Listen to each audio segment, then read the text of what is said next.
Indice boursier américain, Wall Street. Le point bas a-t-il été trouvé la semaine dernière? Le point bas a-t-il été trouvé jeudi dernier à la session de Wall Street? Eh bien, je vous propose ma réponse selon l'analyse technique et selon l'ensemble des fondamentaux qui impactent actuellement le marché. Installez-vous confortablement, c'est parti pour le Top Gun de ce lundi 16 mai 2022.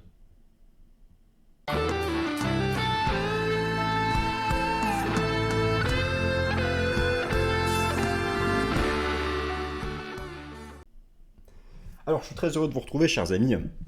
Très heureux de vous retrouver. C'est la question majeure du moment. Pour nous qui nous intéressons au marché action américain, plus que jamais directeur pour la finance, sinon mondiale, tout au moins occidentale. Rebond technique majeur, vendredi dernier, en fait ça a commencé jeudi dernier, sur les grands indices boursiers américains, le S&P 500, le Nasdaq, le Russell 2000. Rebond technique après 5 semaines consécutives de baisse dévastatrice. Et au final, où en sommes-nous? Eh bien, le marché a perdu 20% depuis ses plus hauts. Mais suffisant. Historiquement, quelles sont les amplitudes passées des grandes phases de baisse? Je vais le passer ça en revue avec vous. Le marché perd 20%, eu égard aux risques fondamentaux du moment. L'inflation qui pourrait être hors de contrôle, je vais tout vous expliquer. Le régime des prix, le cycle haussier des taux d'intérêt, la guerre en Ukraine. Est-ce suffisant? Moins 20%. A-t-on déjà perdu plus dans des contextes moins incertains? Allez, c'est parti. Je vous propose quelques illustrations. On va prendre le temps de faire ça dans les règles avec des illustrations fondamentales. Alors, indice boursier américain, le point bas est-il fait? Je vous propose, moi, d'y aller directement, droit au sujet, les pieds dans le plat, pardon. Autant vous dire que je vous donne la réponse d'entrée de jeu. À court terme, il y a un rebond technique, mais le contexte moyen terme reste compliqué.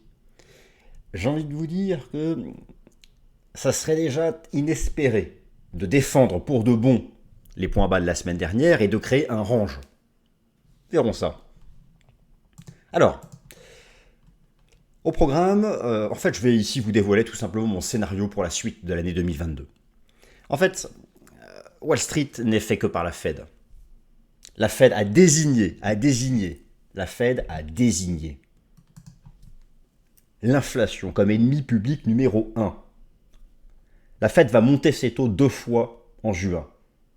Elle va monter ses taux 2 fois de plus en juillet. Mon scénario est que, après ces 4 hausses de taux à venir d'ici juillet, elle changera de ton. Elle changera de ton si l'inflation décélère. C'est-à-dire que là, elle est tout en haut, elle s'est stabilisée à 8%, si elle entame une décélération. Donc, si l'inflation entame une décélération, et vous allez voir, c'est pas gagné, lorsqu'on voit le prix du blé aujourd'hui par exemple, et elle change son discours, son ton, oui, un point bas majeur sera fait, mais nous n'en sommes pas là. Car l'inflation pourrait être hors de contrôle. C'est quoi hors de contrôle? Le patron de la Banque d'Angleterre a donné la définition. J'y viens. Donc restons extrêmement prudents. Nous sommes pour l'instant dans un processus de rachat de short court terme, car le marché avait atteint une peur extrême. Allez, donc quelques illustrations, forcément, et puis on va aussi passer en revue les graphiques. Donc le sommet a-t-il été fait sur le régime des prix? L'inflation à la consommation, CPI, l'inflation à la production, le PPI. C'est la question qu'on se pose car effectivement la semaine dernière nous avons vu aux États-Unis une stabilisation sur des niveaux très élevés. Mais est-ce suffisant? Mon anticipation pour la politique monétaire de la Fed, je pense qu'après juillet, si l'inflation entame un recul, la Fed changera de ton et ne fera plus 2 hausses de tout d'un coup de manière successive. Et c'est à ce moment-là que typiquement le compartiment technologique représenté par le Nasdaq fera son point bas. Le risque ultime, Le risque ultime, c'est-à-dire une correction qui ferait x2, x3 par rapport à ce qu'on a vécu maintenant, moins 20% plus et plus haut, serait une hyperinflation hors de contrôle, c'est-à-dire une inflation au-dessus de 10%. C'est la définition qu'en donne le patron de la Banque d'Angleterre, 10%. Et hors de contrôle, c'est-à-dire que les hausses de taux n'agissent pas, que la réduction des bilans n'agit pas pour la contenir. Et bien sûr, une guerre en Ukraine qui prendrait une tournure dévastatrice, ce que personne ne souhaite. Alors, on va regarder les indices boursiers, l'analyse technique du Russell 2000. Vous allez voir un très bon niveau technique moyen terme explique le rebond depuis jeudi dernier, le S&P 500 et le Nasdaq 100. L'hyperinflation, c'est le pire du pire à éviter. C'est le pire du pire à éviter. Et il n'y a pas que le prix de l'énergie. Vous l'avez probablement suivi ce week-end. Le Sri Lanka, un pays exportateur important de blé, a suspendu ses exportations. Mais pire encore, l'Inde, 1,5 milliard d'habitants, qui va bientôt dépasser la Chine, grand exportateur de blé, a aussi suspendu ses exportations. Ces pays suspendent leurs exportations pour essayer localement de stabiliser le prix. Dites-vous bien que déjà la Russie et l'Ukraine représentaient un bon 40% des exportations mondiales de blé, qu'un certain nombre de pays ont des besoins en blé à hauteur de 90% d'importation. Ils comptaient sur l'Inde. C'est compliqué. Attention donc, l'inflation n'est pas encore hors de contrôle, mais elle reste largement galopante, et pas uniquement du fait de l'énergie, mais du fait des céréales, du fait du blé, du fait des prix alimentaires, et aussi des services. Donc, où en est-on? Vous avez à droite sous les yeux un graphique qui expose l'inflation sous-jacente aux États-Unis, celle qui exclut l'énergie. Core Inflation Rate. La semaine dernière, regardez, c'est tout petit, un léger reflux de l'inflation core. Mais la dynamique est verticale, et notez bien, la dynamique verticale a commencé plusieurs mois avant la guerre en Ukraine. Qu'est-ce que c'est qu'une hyperinflation hors de contrôle? Le patron de la très vénérable Banque d'Angleterre nous apporte sa réponse. Je vous cite sa réponse. C'est celle qu'il a apportée la semaine dernière. C'est un niveau au-dessus de 10%, hors des moyens de contrôle de la Banque centrale. Nous n'y sommes pas encore. Mais dans un tel scénario, le point bas n'est pas fait. Nous n'aurons jamais un marché stabilisé après 20% de baisse depuis ses plus hauts. Ce sera au minimum 60%. Mais nous n'en sommes pas là. Donc tout l'enjeu, c'est vraiment les 3-4 prochains mois. Atteindre un plafond d'inflation. Éviter une envolée de type choc pétrolier. Sinon, inutile de se faire de faux espoirs. Les 20% de baisse sur le marché action depuis les records annuels ne sont pas suffisants. Donc, au niveau du régime des prix, moi je vous invite à surveiller de près les graphiques du pétrole, du gaz naturel, du blé, et ça c'est ce que je vous proposerai dans le Fast and Forex ce mercredi. La Fed fait et fera Wall Street, mon scénario de fin d'année pour le cycle des taux d'intérêt de la Réserve fédérale des États-Unis. La Fed fait la tendance du marché action américain. Elle a longtemps privilégié le marché action. Elle a longtemps privilégié la volatilité du marché action américain. Elle assouplissait son ton lorsque le marché action baissait. Cette fois-ci, non, elle l'a dit clairement, ce n'est plus sa priorité. Désormais, elle veut lutter contre l'inflation. Elle veut lutter de toutes ses forces contre l'inflation pour éviter que ça devienne hors de contrôle. D'ailleurs, je vais vous montrer les anticipations. Le marché anticipe 2 hausses de taux de plus le 15 juin prochain et 2 hausses de taux de plus le 27 juillet prochain. C'est-à-dire que nous sommes actuellement dans l'intervalle 0,75-1%. Le 15 juin, nous passerions dans l'intervalle 1,25-1,50 et le 27 juillet dans l'intervalle 1,75-2%.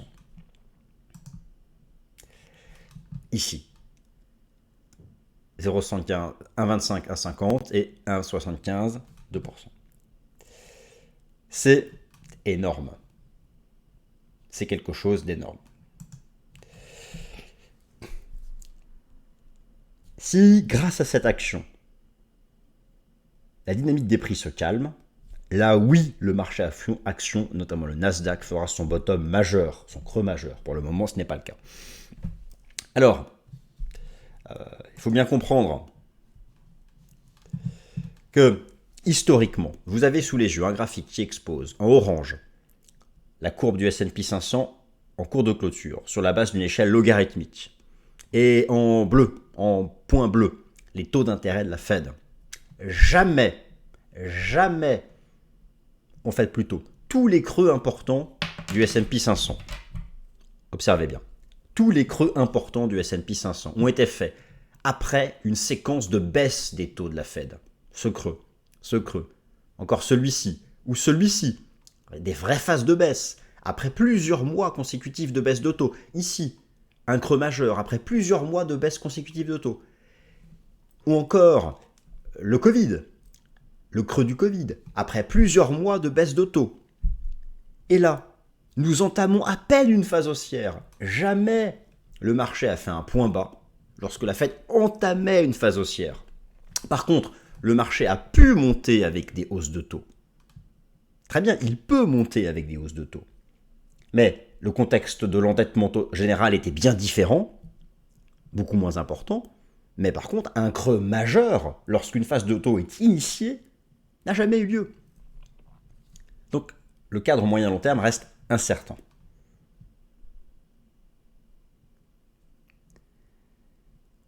Donc historiquement, oui, le marché action peut monter avec la hausse des taux. Mais le montant total de la dette à la fois publique, privée, était bien moindre. Indice US, mon scénario pour la suite de 2022. Alors vous allez voir que le rebond technique court terme était porté par d'excellents supports.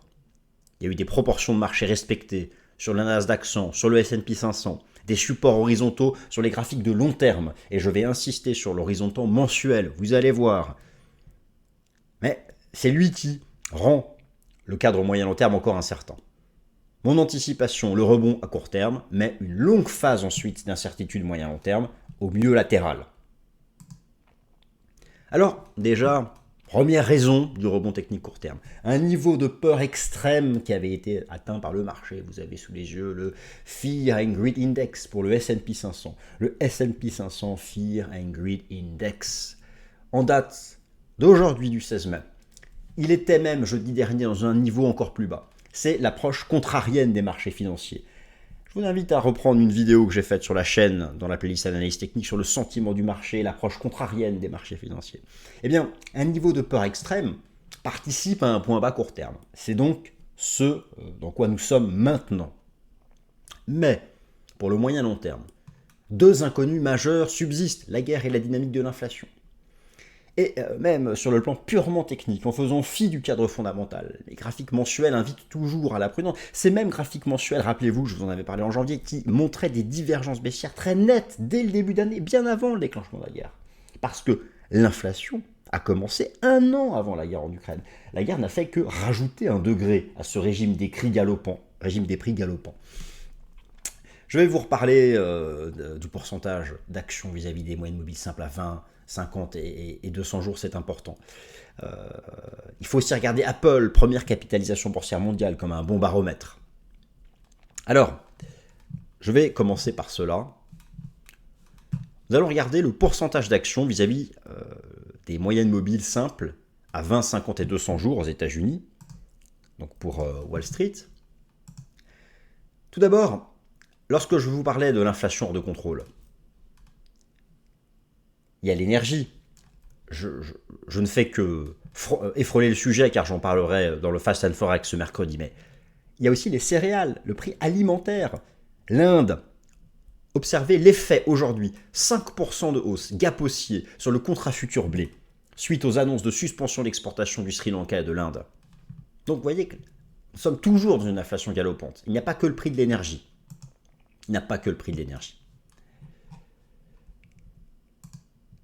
Alors, vous avez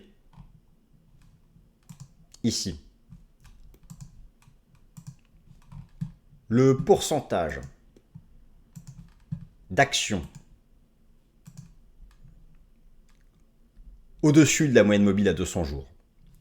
Les points bas de marché historiques ont été faits lorsque le pourcentage d'actions au-dessus de la moyenne mobile à 200 jours était entre 3% et 15%. Nous y tendons. Nous sommes proches de cette zone de moyen long terme. Mais nous n'y sommes pas encore. Le rebond technique à court terme s'explique par quoi ? Eh bien, par le fait que, par contre, le pourcentage d'actions au-dessus de la moyenne mobile à 20 jours cette fois-ci était sur support. Donc ça, c'est vraiment important à comprendre. Nous sommes dans un rebond technique court terme, mais dans un cadre moyen terme qui reste encore hautement incertain.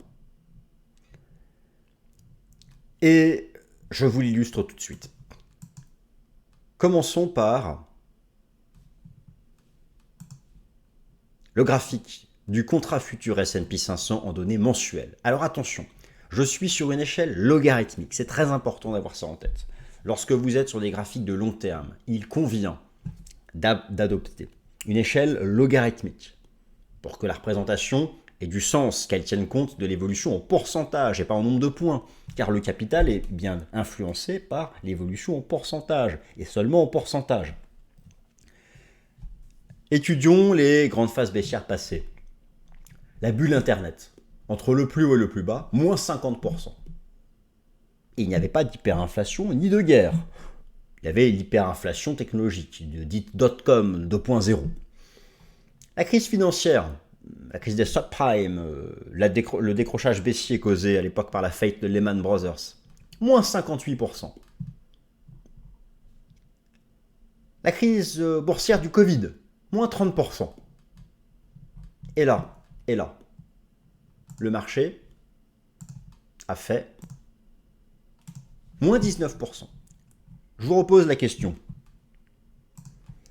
Croyez-vous qu'eu égard au contexte actuel, l'inflation galopante qui frôle l'hyperinflation, la guerre en Ukraine, le risque de récession, l'incertitude générale, les denrées alimentaires, que 19% de baisse depuis les plus hauts soit suffisant? Voilà les questions qu'il faut se poser.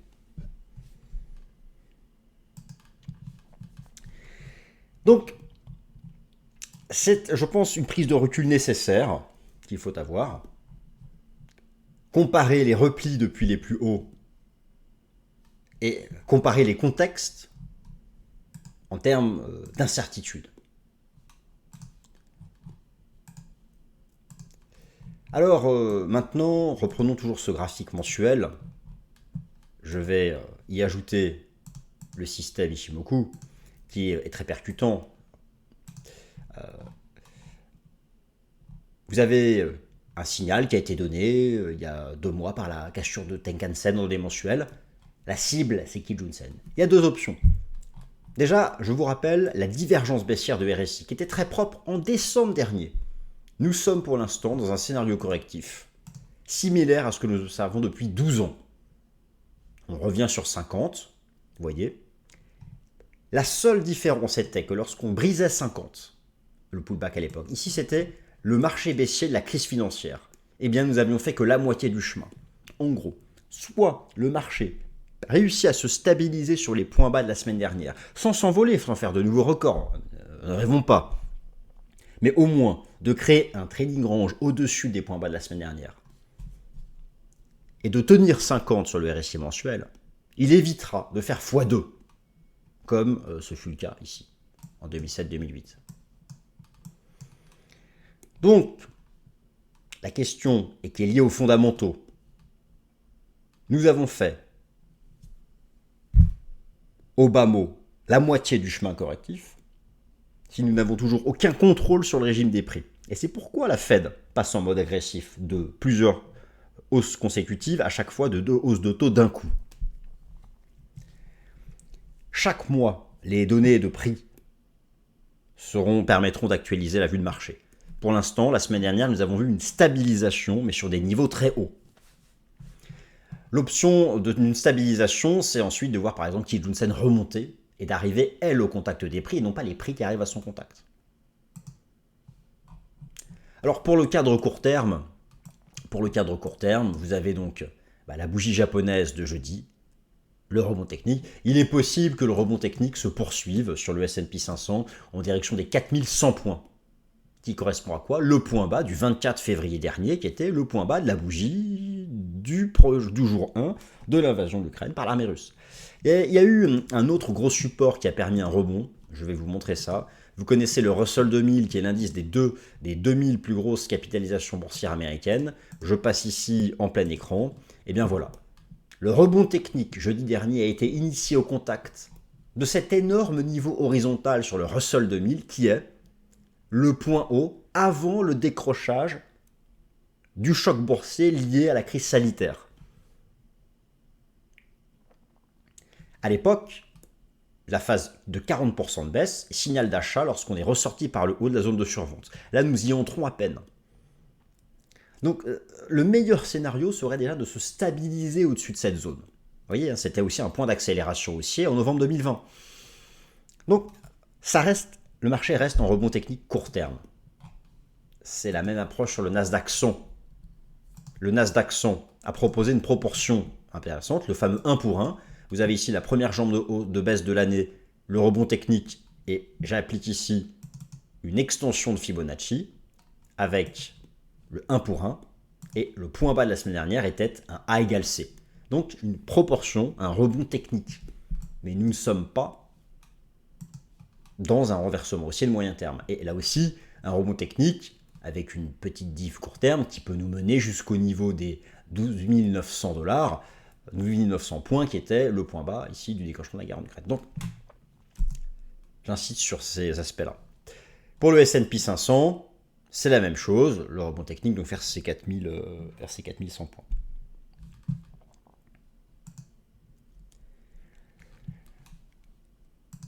Voilà, chers amis, il faut bien donc avoir en tête que moi j'ai un scénario court terme de rebond technique, mais vraiment la suite de la dynamique sera liée à l'évolution du régime des prix. Si les banques centrales, notamment la Fed, constatent que leur action volontairement agressive permet d'annihiler définitivement l'hyperinflation hors de contrôle, c'est-à-dire un emballement au-dessus de 10%, le marché fera son point bas moyen terme. En tout cas, l'analyse technique nous suggère actuellement que c'est un rebond technique court terme pour aller chercher les premières résistances en données journalières, mais que le cadre technique mensuel n'est absolument pas stabilisé. Merci à toutes et à tous de m'avoir écouté, j'espère que ça vous a plu, et passez une excellente semaine.